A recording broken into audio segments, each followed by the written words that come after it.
Benjamin Netanyahu lectured the UN over the Iran deal, and he had this ridiculous moment where he gave them the silent treatment. Let's watch. 70 years after the murder of 6 million Jews,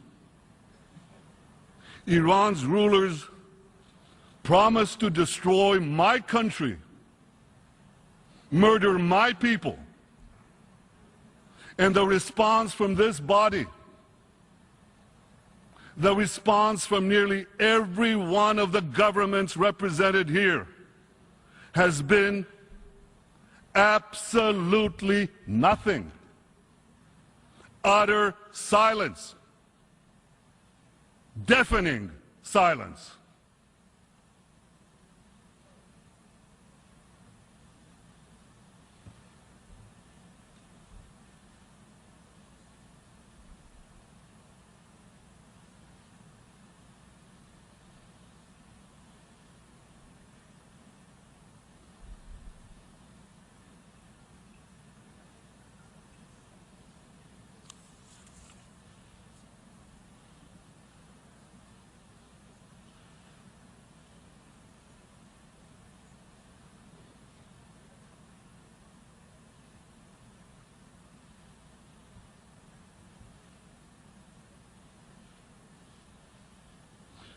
Perhaps you can now understand why Israel is not joining you in celebrating this deal.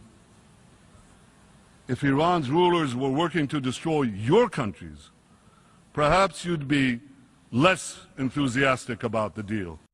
Except this deal prevents an attack. This deal prevents an attack. This deal prevents an attack. Is that really that hard to fucking get around? See, the problem for Benjamin Netanyahu is that facts exist and people like me look for the facts. That's his problem. Is that there are some people out there that actually give a shit about truth. So what I did is I read the motherfucking deal. I'm fed up to here with people who want to talk about the deal, but they never read the deal. I never read the deal. I read the article that was written by the people at the place with the agenda who said X, Y, and Z about the deal. And that's my opinion on it. Why don't you fucking read the original deal and see what's happening? If you read the original deal, you go, oh, right, to be against that is stupid. It's stupid to be against that. Iran reaffirms they will never get a nuclear weapon. Now, you could say, I don't believe them, but it's a good thing this deal is not based on trust and it's not based on your fucking belief. It's based on the IAEA and verification. So that's not a valid counter-argument. If you're against this deal, what you're saying is, by definition, I'm against diplomacy. All diplomacy is wrong and I'm against it. So then what are you in favor of? What's the logical conclusion? If the answer is not diplomacy, but you think you have a problem and you got to do something about it, what's the answer? If it's not diplomacy, what is it, Benjamin? Tell me what it is, Benjamin. I don't need you to tell me what it is, because I know what it is, because I read the headlines. Again, I've been looking for the facts on this. How about this? Reuters, quote, ex-defense minister, Netanyahu wanted to attack Iran, but was overruled. The Israeli premier pressed for military operations at least 3 times in recent years, according to Ehud Barak. Oh, who's the violent one again? Who's the one that's actually wanting to start a conflict? Tell me again. You want me to read that for you one more time? No, but see, when he calls for violence or when he wants to do violence, it doesn't count because he's the good guy by definition. So his actions are irrelevant. They're the bad guy, they're the bad guy, they're the bad guy. Now, you guys know I said it a million times, I'll say it a million more.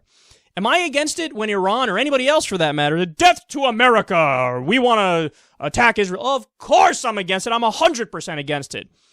But are you against it when we do it to them? I can't hear you. I can't hear you because you're not fucking against it. You like it when we do it to them. It's just when they dish it back, you go, oh, no, I can't accept that. So, for example, like I just laid out for you, he's repeatedly called for attacks against them. And how about in the U.S., Louis Gohmert calls for bombing them all the time. Now, he's a jackass and he's somewhat irrelevant, so you could put him aside, even though he is a congressman. Duncan Hunter, another congressman, said we should nuke them. Sheldon Adelson, a big money donor, probably more important than those other 2 congressmen in American politics. He's like, I'd nuke them to show them we mean business. Are you against that? Ted Cruz the other day said, I can't wait to introduce the Ayatollah to 72 virgins. Are you against that? Oh, no, I didn't hear you talking about how, we got to stop the violent rhetoric on our side as well. And, guys, here's the most important point. Netanyahu can actually back up his aggression. The Iranians can't. I don't give a fuck what anybody in the media tells you. They have a rinky-dink military budget compared to Israel and compared to the United States. So the idea that they're going to somehow, be aggressive and launch an attack against Israel or against the United States and, they're going to try to take us down. Utter nonsense. Utter nonsense. They don't have the ability to, and they know they'd be gonzo if that were to happen. They know immediately, not only would Israel respond, the U.S. would respond, and it's good night for their entire thing they got going on. So he can back it up. They can't back it up. So who's the real threat here? I repeat myself. Iran signed the peace deal, has abided up to this point with the temporary peace deal. Every step of the way, they've shown that they're good actors. And it's Netanyahu all along who said, I don't care that they said they want peace now. I'm still against them, and oh yeah, I tried to attack them 3 times.